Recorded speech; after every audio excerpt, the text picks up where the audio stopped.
Welcome to the Baseball Together podcast, baseball family. For those of you new to the show, we are here to raise money for the nonprofit organization Called Up, whose mission is to give disadvantaged young ball players the equipment they need to play the game we all love. We also want to unite communities by improving or rebuilding baseball facilities in areas suffering economic or environmental hardship. At this time, you can support by purchasing t-shirts and other baseball-related apparel and accessories from 9plusus.com. 10% of all these sales go to the cause. Again, that's 9plusus.com. The number 9, plusus.com. 9plusus.com. We hope you enjoy this episode of the Baseball Together podcast, brought to you by 9plusus.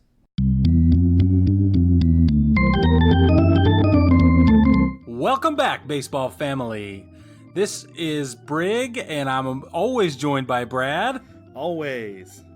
And we are here bringing you the Baseball Together podcast. We're super excited to be here this week. Our energy is up. We have no idea why. Let's get into current events. I couldn't tell you why I'm so hyped for this week. But let's do it.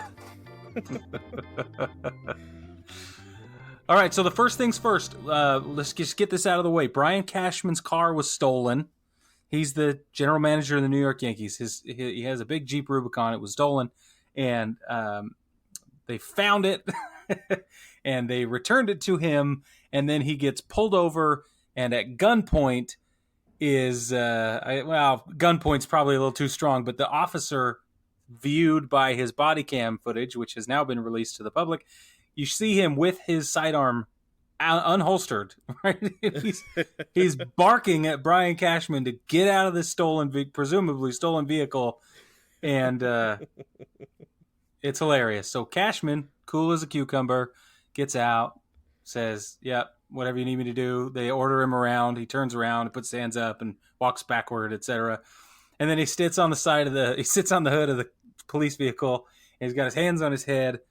And the officer says, "Hey man, get up and, where's your insurance and your identification?" He's like, "It's in the car." so he gets up and he walks over to the car, and they pick it up. And as they're walking over, the officer says, Hey, you look kind of familiar." And Cashman says, "Yeah, I'm Brian Cashman, general manager of the New York Yankees." Heard of him? And the guy goes, "Oh yeah, that is how I know you. I remember we used to get bagels at the same bagel shop when I was working the East Side or whatever, wherever he was anyway." And he's clearly embarrassed, and he's like, No, there's nothing to see here. Stop. He's trying to shoo people away. There's nothing to see here. It's fine. It was hilarious. The guy clearly just like open mouth, insert foot. So funny. It was funny. So let me ask you, Brad. Uh-huh. Does this footage belong in the public domain? Body cam footage? Yeah, I think it does. I mean, it holds police officers accountable.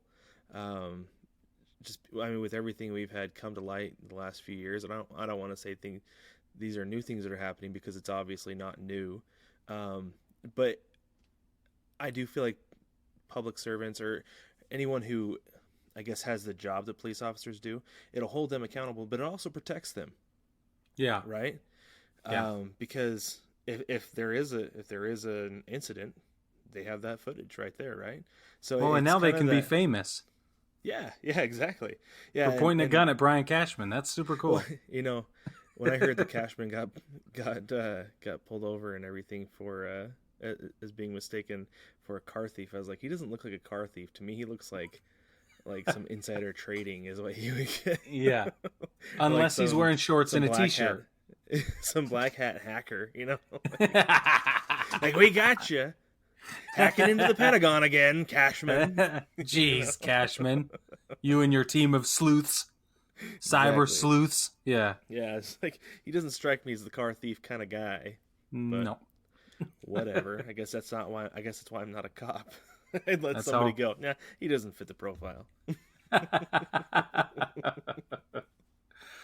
Oh my gosh. Doesn't look like Nicolas Cage on Gone in 60 Seconds.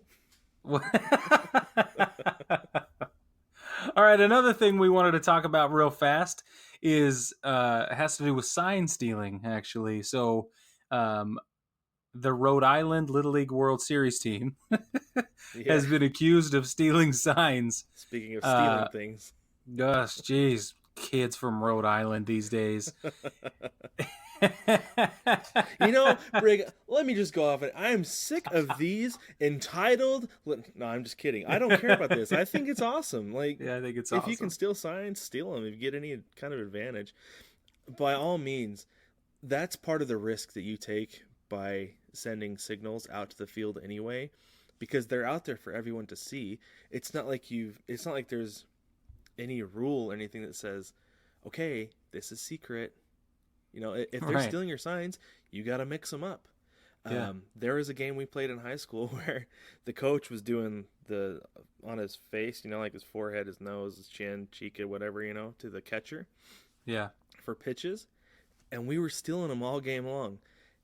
I knew an off-speed pitch was coming, but I still didn't hit it. So it doesn't matter if you can steal the sign. What matters is if you can hit the ball or not. And we actually had a system within our school program, varsity down to freshman. Hey, if you're picking up signs and you're on second base, this is what you do for an off-speed pitch. This is what you do for a fastball. This is where you put your hands on your hips for a ball. If the catcher's setting up in the middle, put this hand down to your side. Put this hand down to your side. We had a complex system, so if we were stealing signs, everybody knew how it worked. Yeah. And that was granted in high school, but that was like first week of practice. Let's do signs from the third base coach. Let's do signs from second to home if we're stealing signs, because that was how we rolled. Yeah.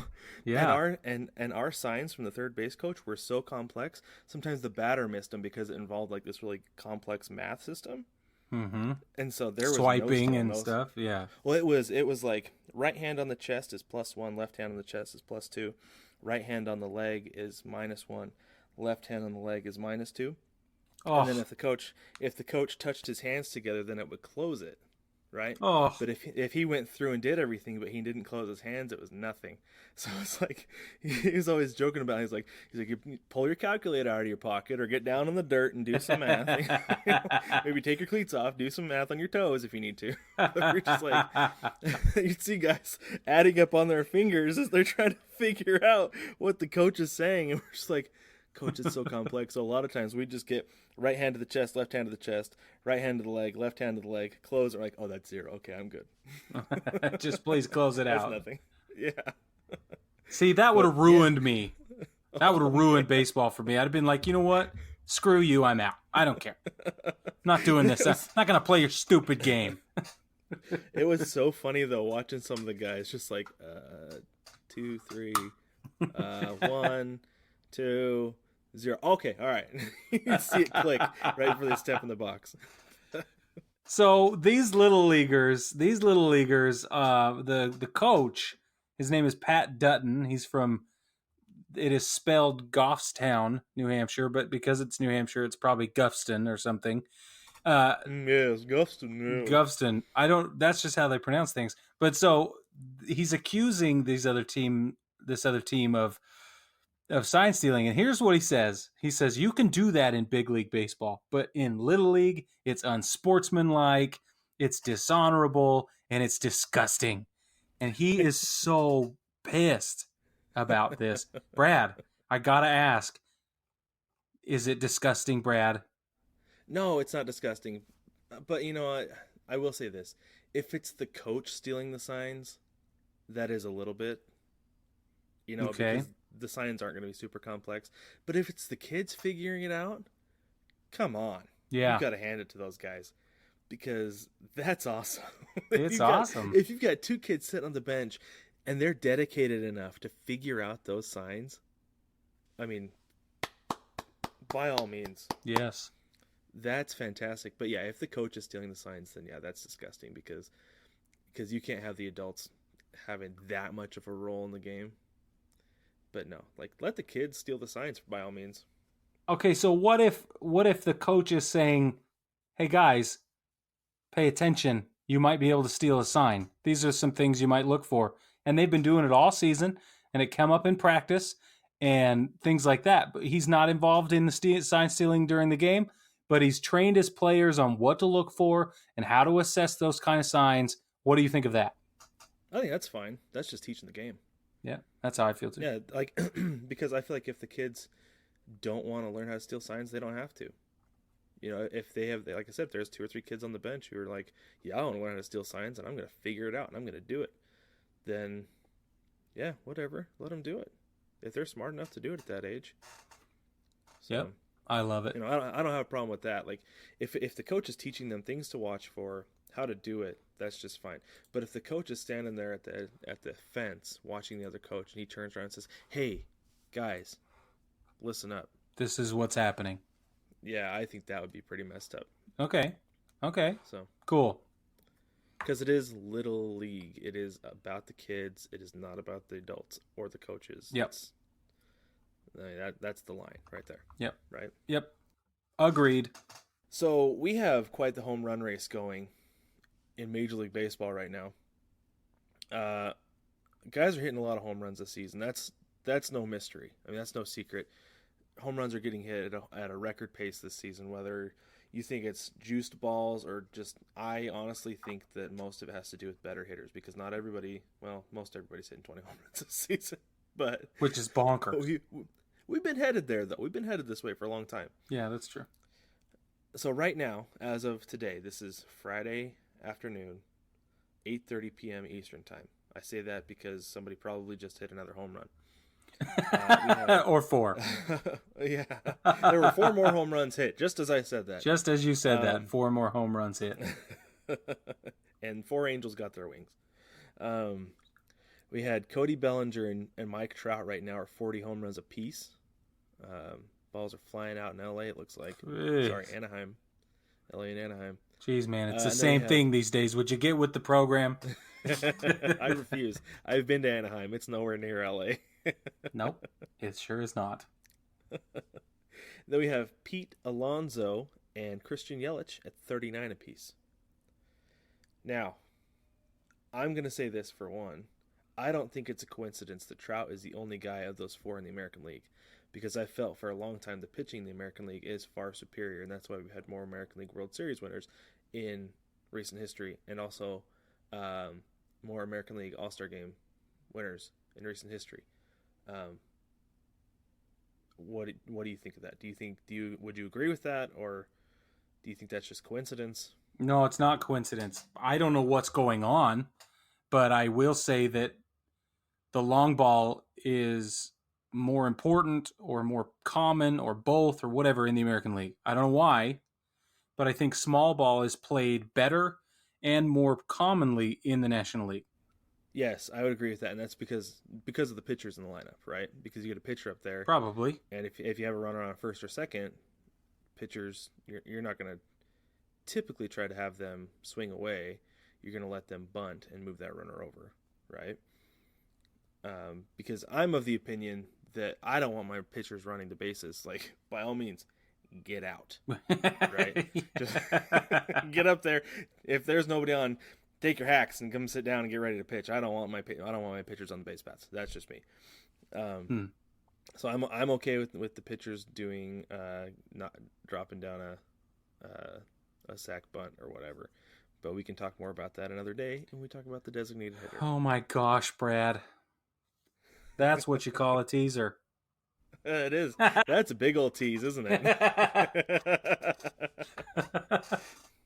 But here, riddle me this, Brig. Riddle me this. Out of those 4 guys, Bellinger, Trout, Alonso, Yelich, who do you think ends up with more home runs? Like, who ends up with the most home runs out of that group? Wow. Bellinger, Trout, Alonso, and Yelich.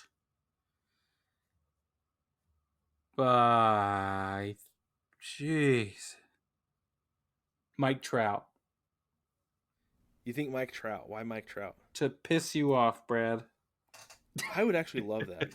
I'm a big Trout fan. I know, I'm teasing you. No, I just hate it when he goes to Seattle because he hits like 3 home runs a game. And that's why I swear that's his average. It's got to be his average, 3 home runs a game in Seattle. Probably is. And that's what I was mostly thinking. But yeah, I would say I'm just going to go with Mike Trout. I don't really have a reason why. I think they're all on par for. We could have a big old fatty fat 4-way tie, and it would be awesome. That would be awesome. All right, so the record for single season home runs is 73, set by Barry Bonds in 2001. The previous record is 70 in 1998 by Mark McGwire. Sammy Sosa hit 66 in 98. Mark McGwire hit 65 in 99. Get this, Sammy Sosa hit 64 in 2001. Sammy Sosa set the record at 63 and 99. Or it's hit 63 and 99. And then the next closest is 1961 with 61 home runs in Roger Maris. Yeah. So I just want one of those guys to hit 74 home runs, so we can just take Bonds off that. Yep. The top of that list. Take him off. And I know that somebody's going to be like, well, juiced baseballs. Well, I'd rather a juiced baseball than a juiced player, to be honest with you. If that's the case. If we have to choose. Yeah, because it's just the baseball. You still got to hit it. You still got to hit it hard. You still got to square it up, because you're not going to – if you miss a ball and you're on steroids, it's going to go out, right? Yep. If you miss a ball and it's juiced, it's not going to go out. Agreed. Well said, sir. So that's why I feel that way about that. But there's 39 games left in the season. It's not very many. Okay. No, and for those guys to hit what's that? 33 home runs, 34 home runs. Yeah. I don't think it's gonna happen. No, it's not. Always next. But year. listen, if friggin' Gleyber Torres plays games in Baltimore next season, he could stand a chance of being atop that list. Did you know? I know. If you take away all his home runs in Baltimore this year, he's at 13 or something like that. Oh, it's half. It's half of his total. Yeah.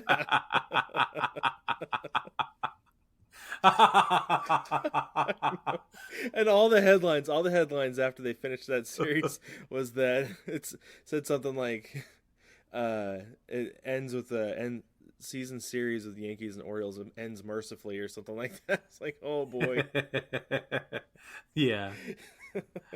Just teeing off on that team.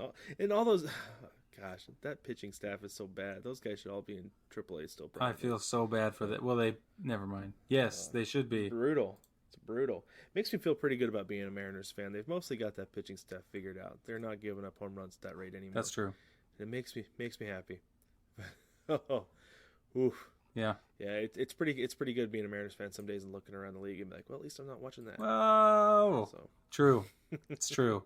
You know what it's good to be? A Yankees fan. Yeah, I know. You know when it's good to be a Yankees fan? All the time. Every year. That's pretty much all I have to say about that. All right. Next topic. All right. Well, speaking of teams that it's good to be a fan of right now. Yeah. The Phillies. Oh, right. I don't know if they're going to make the playoffs. I hope they do, because they're playing some good ball right now, especially Bryce Harper is hitting that cover off the ball. So Thursday night, he had that moonshot of a home run. Whew. And it was majestic. It was majestic.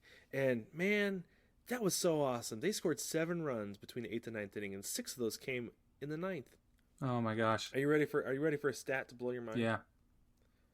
So, the Philadelphia Phillies had lost 316 games in a row when trailing by 4 or more runs entering the 9th inning before Thursday night. Whoa. Say that again. Okay, I'll start that from the beginning, from the top. The Philadelphia Phillies had lost 316 games in a row when trailing by 4 or more runs entering the 9th inning. Whoa. That's bananas. That's a whole lot of games. Yeah. I mean, I cannot believe that number. They scored 6 runs in the bottom of the 9th, capped by a Bryce Harper moonshot grand slam. I mean, that ball was towering. It went so high, and then he sprinted around the bases, and that cracked me up. That was so funny. Yeah, he went hauling around. And Because he was so excited. He was so excited. He said after the game, that was one of the coolest moments of his life. And I just think it's cool that a major leaguer is saying hitting a walk-off grand slam is one of the coolest things to happen to him. Yeah, for sure. Because how often does that happen? Never. And especially like that one. It would be the coolest. Level. Yeah. It's so cool. I probably watched that 10 times, and I know Cubs fans aren't happy about it because they blew that big lead, but still, like, that was so cool. Yeah, it was cool. It was undeniably cool. And he did it in the baby blues, which made me even happier. Oh, I know. I was so happy. That was one of the reasons I kept watching it, because I wanted to see those baby blues. I love those uniforms, man. Because those are some of the coolest in baseball. Yeah, it's so true. Well, let's take a short break, and when I get back, I'll be talking to a very special guest, Tiff. The designated hitter. The infield fly. A ground rule double. The dropped third strike. To some, these seem like strange things. To you, these are just baseball things. Shop the Baseball Things collection at 9plusus.com.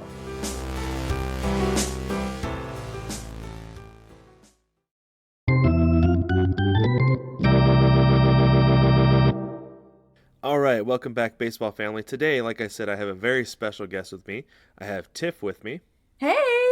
But before we get into talking about Tiff and her experience with baseball and how she's introduced to it and everything, I do want to go through something pretty quick and fun.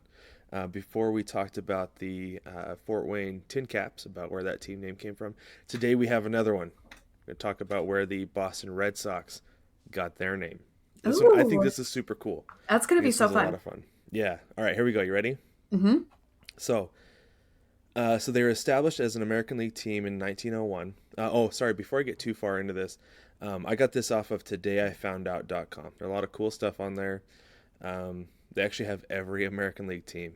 So that's where I'm going to be getting those from. Oh, excellent. Okay, so we got a lot of good stuff coming. A whole lot of good stuff coming. So they were established in 1901. They originally wore blue socks because the National League team in town, who eventually became the Braves, they were called the Red Stockings. So if anybody tells you the Red Sox were originally called the Red Stockings, they're lying to you. Oh. Call them out on it. Say, no, the Red Stockings were in a National League team and are now called the Atlanta Braves. So there's that. Oh, that was actually something that I thought was the Red Sox. I thought the Red Stockings were the Red Sox. So, okay, awesome. This is starting out good. One would think, right? I mean, it makes sense. It's linear. Yeah, it would make sense. All right. So the American League team in Boston was called the Boston Americans, or just Boston. And then eventually in 1907, that NL team, they dropped all the color from the uniform and became known as the Doves. And then the American League team did snatch up the name. So they weren't originally the Red Stockings, but then they became the Red Stockings. Okay, so then they switched names. So the Braves became the Braves at that time? Well, they were the Doves. Okay, the Braves became the Doves. They became the Doves, then eventually they became the Braves. They were the Boston Braves, and they were the Milwaukee Braves, and they were the Atlanta Braves.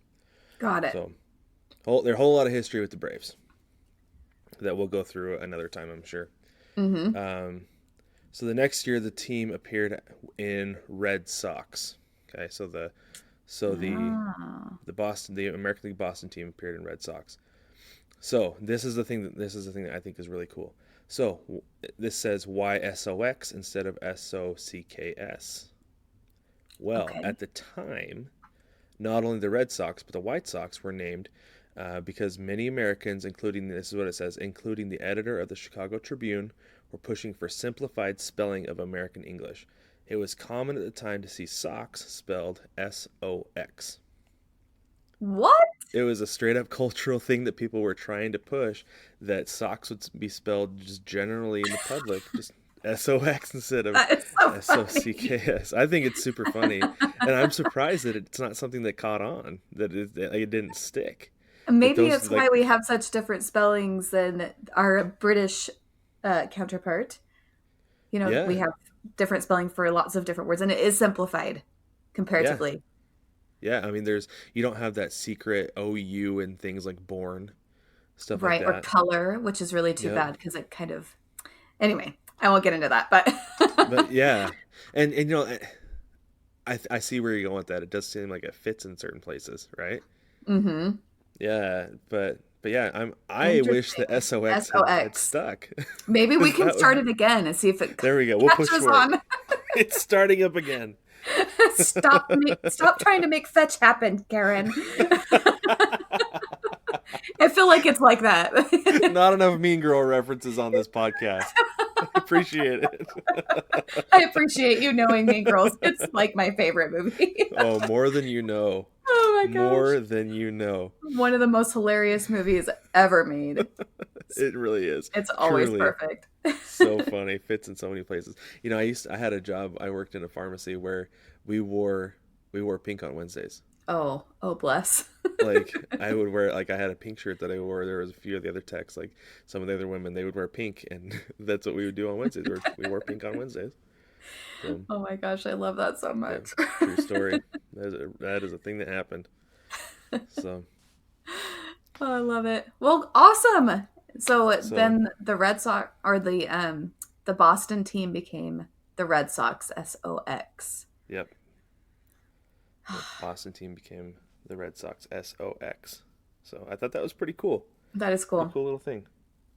So, all right. So before we get into much else, we're going to do a quick rundown with you, okay, Tiff? Okay. Don't get caught in the rundown. All right. Are you ready? Okay. Remind me how this goes. Okay, It's like word association, right? Well, it's rapid fire questions, and I don't know how many there's going to be because you never know how long you're going to be in a rundown for. Okay. I'm ready. It could be 2, it could be 5, it could be 10. We'll see how we go. We'll see how it goes. Okay. All right, here we go. Okay.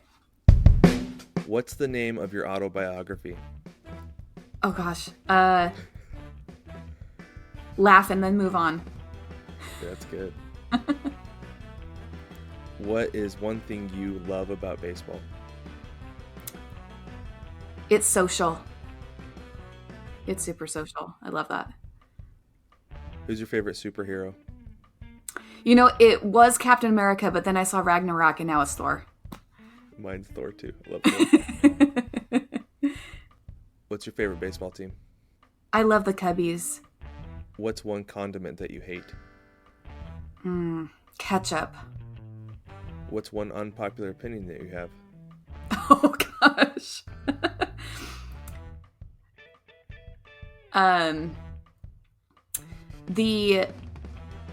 The Pride and Prejudice movie with Keira Knightley is better than the book. Oh man. I know someone's gonna slaughter me over that. Oh my gosh.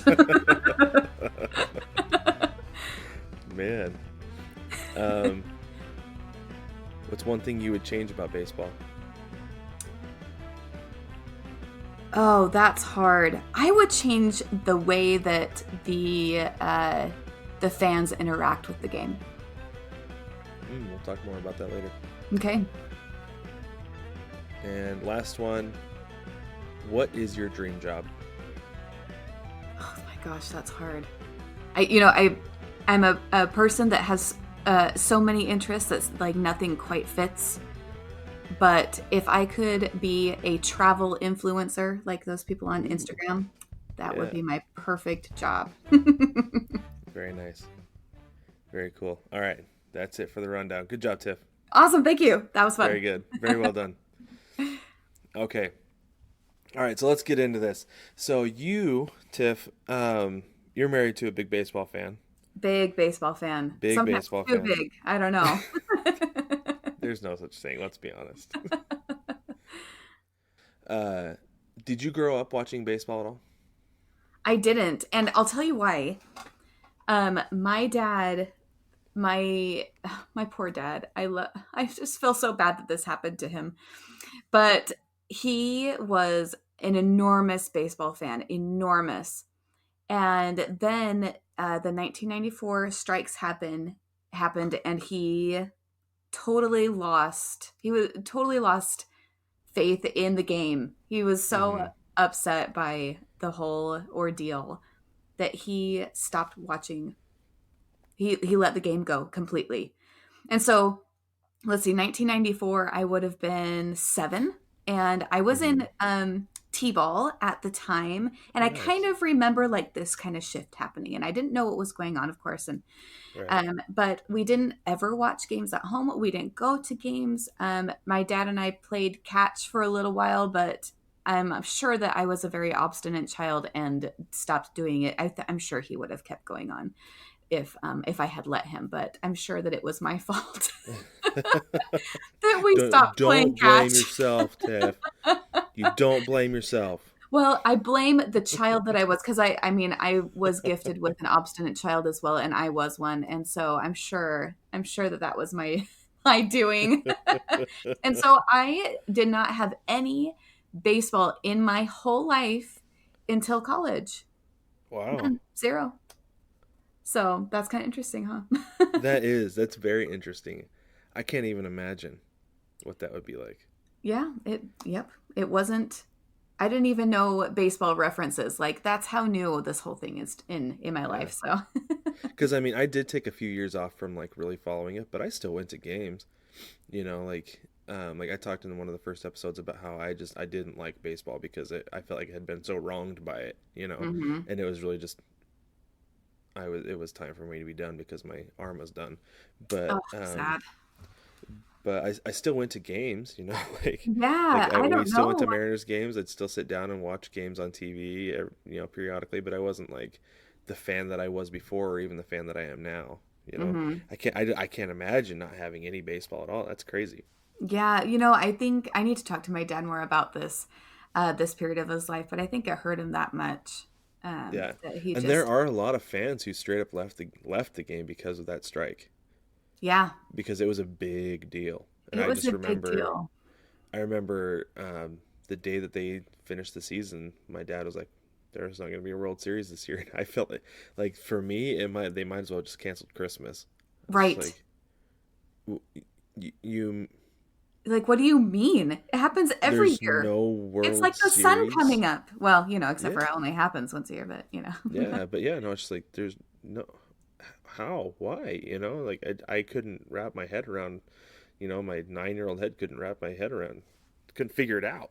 Right. I still can't, It's so tragic. And now that I know like the context, like, as an adult and I'm, learning about these things, I'm just so shocked that the whole thing happened because an entire several generations of fans did not occur because of this year.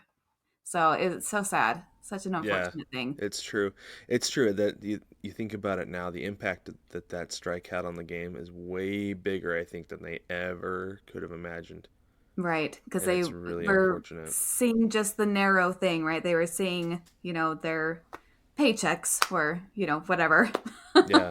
Yep. And not the experience that they were bringing to America and the fans outside as well. Yeah, it's crazy. It's too bad. It's crazy to think about.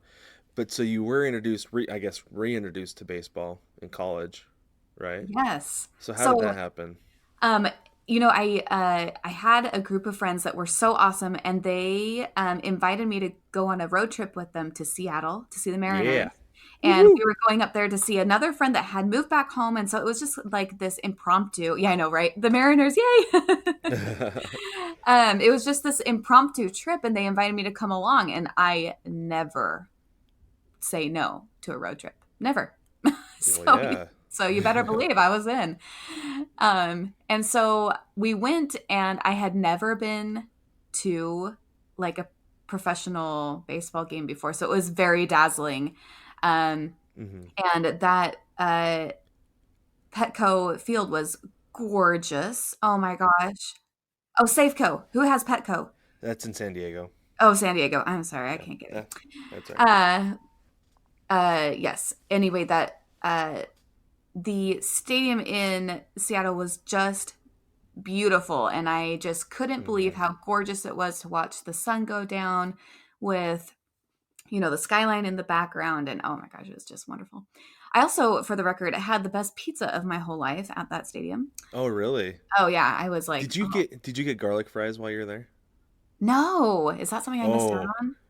yes, you missed out. I mean, you can smell them through the entire stadium because everybody gets them. Yes, the pizza that I had garlic chunks Oh, in the yeah. sauce. Oh my gosh, it was so good, and sure I smelled horrendous, but it was so delicious. Anyway, I watched the Yankees play the Mariners, and I didn't know any of the players at the time. So my friends were really excited about some of these players like Ichiro and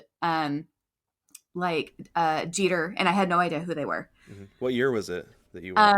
This would have been 2000. I want to say it was 2008, but it could have been the summer of Okay. '07. Okay. Um, you know what? I should have known which year it was because I honestly can't remember. It was either the summer of '07 or the summer of '08. Can't remember. Anyway, so after that, I was like intrigued because I had such a good time, and I hmm had one of my friends was explaining the game as it went along because I actually didn't understand the game, hmm and it was wonderful. I was dazzled. I loved it. Oh yeah, like I say this all the time. I love Safeco and now T-Mobile. Like I love that ballpark. It's so nice. It's perfectly set up with like were you sitting up high or were you down lower? We were up super super high because we didn't buy tickets beforehand. We hmm just kind of arrived and we were late, so we were hmm way way way up in the nosebleeds. Yeah, so were you here's my other my is the other question I always ask. So if you're up high, were you on like the first base side or the third base side or do you remember? I remember being on the first base side. So you were in the prime spot. If you're going to sit up high, that's where you need to sit because you had that perfect, beautiful view of the city, Mm-hmm. right? Out past the left field wall, and you could see the Puget Sound out there. You could Yes. see Oh my gosh. everything. It's so perfect. Like, It was so beautiful. yeah, my thing is like I'm gonna if like I like to sit in the outfield just because it's a different view from where I grew up playing the game. Mm-hmm. It's I get to see the game differently from what I'm used to. But if I'm not going to sit there, like if I'm going to go to Seattle, I want to sit up high on that first base side because it's such a perfect view. Mm-hmm. It's like I sitting on love the it. mountaintop, right? Like you see the water, you see the Oh yeah. skyline, you see the oh my gosh, it was just like magical. Oh, and Yeah. the other thing that was so charming was the train that goes underneath the stands.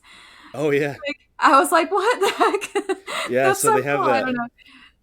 Yeah, so if anybody who's not familiar with Safeco or sorry, T-Mobile, I'm still getting used to it. It's almost been a full season and I'm still getting used to calling it T-Mobile. So when they have that roof open, like where the retractable roof goes to where it's open, there is a train that goes right there, and it's just past like right field where that is, and it'll there's trains that will go regularly during the game, and they'll go through there and they'll blow their horn, and it's really loud, It's but it's super really loud. cool. Yeah, it is cool, and it makes the stand shake. So you get Yeah, a little bit of vibration, and I thought it was awesome, super charming. yeah, it really is like that's the perfect word for it, charming, because it's just like that one of those little things that you're not really going to get anywhere else. I It's super totally cool, agree. It's so super fun. cool. So that was my experience in college. It was just kind of like this fleeting, well, not fleeting. That was the wrong word. It was like this impromptu thing that happened, and afterwards, I didn't follow uh, baseball at all. hmm And in fact, I'm not really a sports person, but I went to go live in England for a couple of years, and I got into playing and watching soccer, and so I was kind of like getting into like, oh, this fandom thing with sports is kind of fun, just because like there's this hmm camaraderie and there's a little bit of the banter, and I just like that kind of thing. Yeah. Um, so I come back to the States after living in England for a little bit. I come back um, and I meet Brig, hmm and who is just the baseball guy. And so I think my heart was just being prepped over years, and I didn't know I was going to be, marrying this enormous fan. And one of our very first dates was going to an Orem Owls game, who is the rookie affiliate for the Angels, Yeah. and he bought me a T-shirt.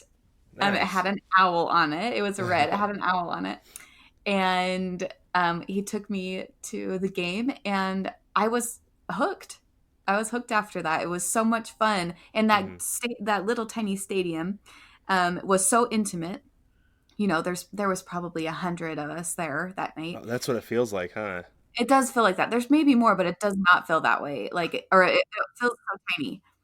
Yeah, they don't draw, and it's a really small stadium. There's not a bad seat anywhere, and Nope. especially if you're sitting on the grass, you've got a great seat too. Yeah, that's a nice little ballpark, especially when you get really introduced to the game because Yeah. you can see it, you can hear it, you can pretty much smell it. So it's a lot Yeah. of fun. You're close enough to the players that, during those summer nights, sometimes you think you're sharing that. But so one thing that charmed me to death about the Owls was that all of the host families, so the families that let the players come and stay with them during the season, and they do a short season, Hmm. they all come and they Hmm. all sit together.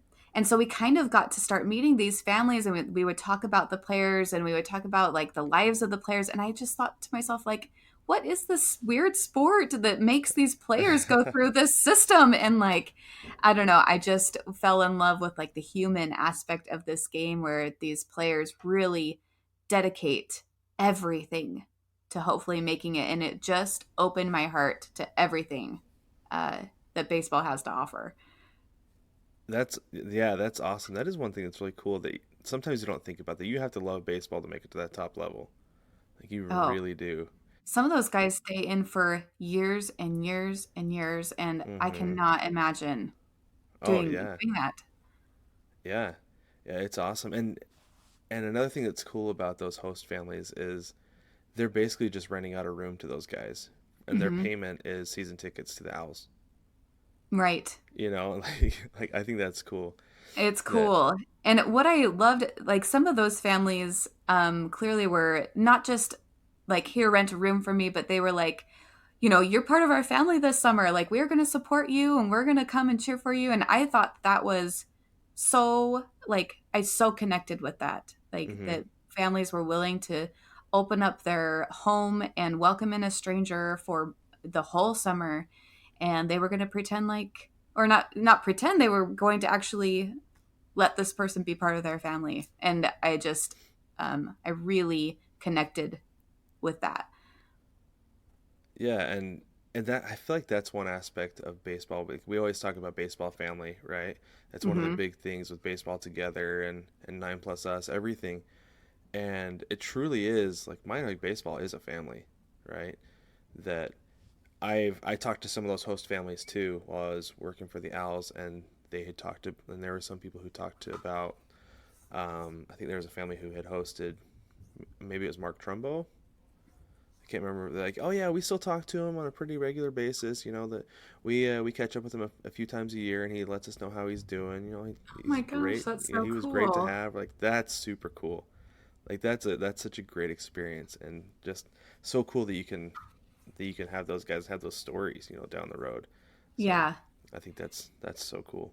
We always said that if we ever end up back in Orem, that we would be a host family. That's on Yeah, our bucket list to be a part of that that's baseball cool. family. That's really cool. So speaking of Orem, I thought it was super cool how you guys ended up from Orem to South Carolina where you guys are now. Like that big old road trip that you guys took, Yes, and oh my and what gosh. you guys did to kind of get there, and how you ended up where you are, as far as like one of the requirements was good baseball. Right. It was because we had a lot of our courtship happened at a baseball game, and we realized like this is something that we love to do together. We have to live somewhere always where Hmm. there's baseball. We have to. Yeah, how many games did you guys go to on that trip? Oh my gosh, that is a great question. We did. So we went to a the Diamondbacks. Sorry, I couldn't Hmm. think of. I'm like, it was in Phoenix. What are they called? Um, so we went to a Diamondbacks game in Phoenix, and then we went to, oh my gosh, there were so many. The ones that I remember, we did Midland, Texas, which was so charming. They were so darling. Yeah. I loved being there. Then we went to the Round Rock Express, which is in Austin, Texas. Oh, that's cool. And then we saw, where was the next one? When by the time we got to South Carolina, we had missed the last game with the drive by days. Like, Oh, and really? I'm talking like it had been 2 days or something. That We were stinking so upset. hurricane. Oh my gosh, it ruined everything. Ruining your lives. I know. And it was all about us. So, you know. I think those are the ones that stuck out in my mind. I feel like we went to another game while we were out there. I would have to ask Brig. He has an amazing Is that when memory. you guys went to Chattanooga? Oh, yes, I forgot about Chattanooga. Oh my it out of your mind. I really did. Look at this. Look what just happened. I totally blocked it. You know, and that's so funny because actually we had a really great time at that game, but it was so hot and they make you hike up that freaking mountain to get to the ball field at the top, which is really pretty. It's super beautiful. But we had our baby and we were, just, we were just whining about it, but we had a really great time. Chattanooga is a really interesting place, super darling, small town that's kind of becoming more, new people are moving in, and so they're taking interest in the town, and so it's becoming more interesting, and I really liked that about Chattanooga. An old town that was getting some new blood. So charming place, but we were so mad about the hike. Oh, I know. If you ask Brig about that game, that was the worst experience of his life. I know, he's so funny, but you know him. He likes to tell a good story. So he does. He tells a great story, and it wasn't really that bad. If he wasn't so animated about it, it wouldn't be such a good story. So I know. I appreciate that. I do too. One of his many good qualities. So, having grown up not a baseball fan, right? And then you got a husband who's a diehard Yankees fan. How did you end up a Cubs fan? Oh, this is a really great question. So, first of all, if you know anything about me, I will not be told what to do or think. So that's where Libby gets it. Oh, I wondered. Oh my gosh, seriously. Oh my, but I didn't realize that, like, how hard that attitude would be at such a young age. It's just miserable, but also very darling. So this story actually comes from living in England. Okay. So when I lived in England, I lived in Manchester for a little bit, and of course, Manchester United is an incredibly huge team. Mm-hmm. And one thing and I'm sorry, you United fans out there, this is something that I did not like, and therefore would not be a fan of Manchester United. The fans were incredibly mean. Oh, really? Yes, they have this thing about them. They're very competitive. They're diehard. Oh my gosh. Like they would. Oh, but that's just Premier League in general though, isn't it? Well, I think that's probably true. Since I didn't know anything about soccer before I lived in England, I was maybe it was just the shock of how tied to the sport the city was and the fans were. And something that was very shocking to me was how mean that the team would be to their own players. So they would boo their own players if they didn't like something that had happened, or they were very vocal and rude. Like I just couldn't believe some of the things that they would say to the other team's fans. And I was so put off by that. And then I moved from Manchester and I lived in Liverpool for a little while, and I loved Liverpool. The difference was the people there had this completely 180 attitude. And so the Liverpool fans were sweethearts. They were just as dedicated to their team, but it was about, instead of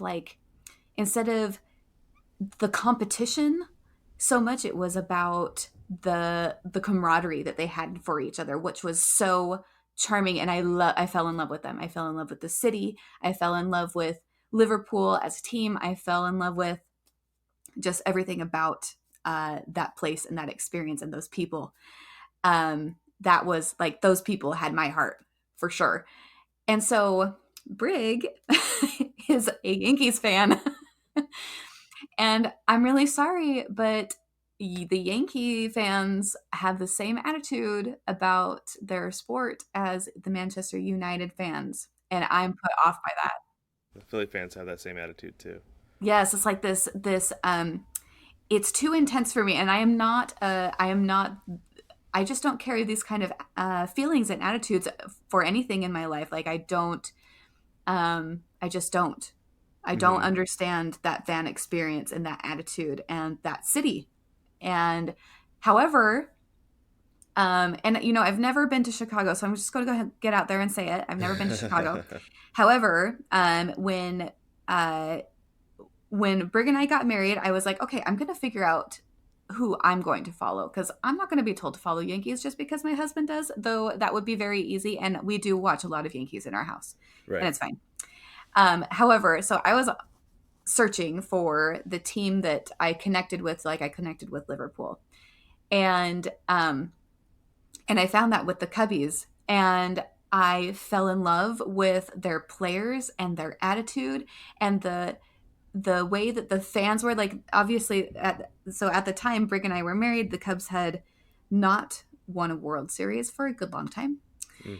But the fans were there to be a fan of the Cubs, and they loved the Cubs, and they loved each other as fans, and they had this history together. But it was just like this togetherness thing.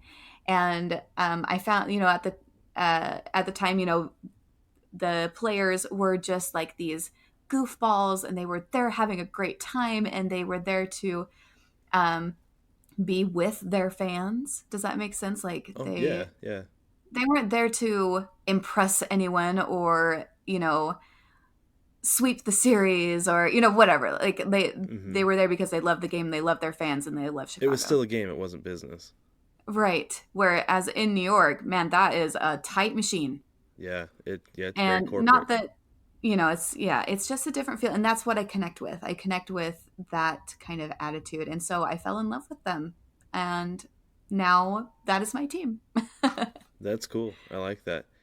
Yeah. And then it was so fun to watch them go through the World Series. Like after I had decided, oh, the Cubs, they match me. Then they go and are in the World Series. And I was like, oh, wow, this doesn't get better. And it was really hard not to say neener, neener to Brig. And it's... He had to have not been very happy about that. You just barely jump on to cheer for this team. They go and win a World Series. I know. He's like, you're a bandwagoner. And I'm like, you know what? These people are mine. Don't tell me what I don't, don't tell me. Don't tell me how to live my life. Exactly. That's awesome. I like that. That's a really cool story. I like there's a way more layers to it than just like, hey, they're a good team, I'll cheer for them. So yeah, it's the things that I allow into my life are all about like what kind of attitude does it help me have in my life, and is it fun, is it free, is it like anything that is a machine or that is, like we've said, like corporate or too intense. Like I just don't connect with that. I don't connect with overly passionate, which is funny because Brigham is extremely passionate, but like I just don't connect with like this intense passion that creates contention. And so whatever is opposite is what I gravitate towards. And it just so happens that in our house we have the opposites. We have the Yankees and we have the Cubs. Yeah. No, I think that's super cool. And I'm the same way too, that like I'm just like, it's just a game. I don't need to get so worked up about it. So let's finish with this, Tiff. So what was it? A couple years ago you had cancer, is that right? It was last year, and it feels like it was years ago. I know this year it's been so strange, but it feels like it was ages ago, but it was only just last summer. Oh my gosh. And it feels like you guys have lived there forever now. And it feels like we've lived in Idaho forever, but it's only been just a little while. I know. Isn't that so weird? Yeah, it's crazy. But I remember Brig telling me that basically that baseball was like therapeutic for you guys, right? Yeah. Yeah, it is therapeutic for us. And especially, so we have this, baseball is so much to us because it's provided us like these very interesting releases that we didn't really realize that we would need. Um, and so at first, it was when we got married, it was like a fun date night. It was something for Brig to teach me, and that was really, really fun. And then when Brig came home from his deployment and he needed a back surgery, one of the very few places that we could go and actually hang out because he was in so much pain was the ball field, because the seats happened to be just, they would cradle him just so, and Oh, okay. and Just so enough lumbar support and just right. yes, exactly. So, they're seats that you can actually hang out in for 4 hours, like Yeah. it's not a huge deal. So they just happened to be this perfect little seat for him, and it was the only place that we could go for that amount of time while he was recovering from his back surgery. And so then it was really interesting when I was sick with my cancer treatment. Um, we were given very strict rules. I was not allowed to go to places that had a lot of people, so I couldn't go grocery shopping. I couldn't go to church. I couldn't, we couldn't go to a movie theater. We couldn't go to a restaurant. It was very restrictive because my health was so poor. My blood counts and my platelets were so low. However, we gotten permission from my oncologist to go to baseball games because it was out in the open, so it wasn't an enclosed area with lots of people. She Uh-huh. said as long as you kind of sit away from people and bring your hand sanitizer and be kind of weird about it, and then you can go because you're in the open air. And so it was very therapeutic because it was one of the very few places that I could go outside of my own home, to be with Brig and to have time together. And so we did baseball a lot, and it was awesome. It was a way that we could get out, we could meet new people, and it wasn't it wasn't scary for me. We knew that it would be safe and fine. And hmm so baseball has been so much more than a game and just fun or just fandom or whatever for us. It's helped us kind of recover and heal through some of our medical stuff. So it's been a integral part in our life. Yeah, that's awesome. I love that. Like when he was telling me about that before, I was like, that's super cool because I feel like that's what sports should be. It shouldn't be this whole crazy thing. It should be a way for us to escape. I just feel like sports in general is just a way for us to escape from our daily lives. Like there's so many horrible things that go on in the world, so many horrible things that happen to people just generally. Yeah. Just such crappy things, and that sports should just be, especially baseball, should just be a way to escape those bad things that we don't want to think about, just for 2, 3, 4 hours, however long, that it should just kind of be that escape. We should just be able to do that. And I think it's awesome that you guys were able to do that. Thank I just you. It was awesome. thought that was so cool. You had a team right there to do that with. Yeah. And we we keep telling each other, we're like, we're so glad we ended up in a place that had a baseball team, because let's say Greenville didn't have the drive. Mm-hmm. We could drive to Charlotte, that's 90 minutes away. We could drive to Asheville, that's 90 minutes away. We could drive to Columbia, that's 90 minutes away. But we didn't know. We're just so glad we had it so close because it was the only place we could go Yeah. last summer. And you're right, like, and I like that baseball is a little slower Mm-hmm. because it created like uh, an easygoing, relaxing, fun place for us to hang out. And it's different from, let's say, a football game or something where it's packed and it's wild, which I love about football, but Mm-hmm. I would not have been able to participate because of the Yeah. the way that football is done and set up. And so I'm just grateful for baseball that it's retained this peacefulness about it, comparatively. Um, Yeah. it's slow, and it's a time to relax, and it's time to be present and away from your worries, and that is what I love about it. Yeah. That's awesome. with that, we're going to go ahead and wrap, because that was a perfect way to wrap that up, Tiff. Love it. Nice little bow. Awesome. So thanks for joining me today, Tiff. That was excellent. Loved all of that. Thank you. This was so fun. Yeah, we'll have to do another one another time. We'll have to have you on again. Did a I'd great love job that. with the steroids and great job with the hats. I'm sure we'll have you on again. It was a lot of fun. So, baseball family, make sure you hop on the shop.9plusus.com. You can get some great hats, t-shirts, everything baseball themed. Love it all. And visit us at baseballtogether.com, where you can read about a lot of stuff that we talk about on the podcast and other things baseball related, as far as news, current events, and just some of our thoughts about the game as well. And if you like the podcast, rate, subscribe, review, leave us some comments. We want to do another mailbag coming up here pretty soon. I think we've got some stuff that we can dive into here pretty soon, but give us some topics, questions, anything you want to know. It doesn't have to necessarily be baseball related as well. Thanks again, Tiff. Mm-hmm. And baseball family, we will catch you next time.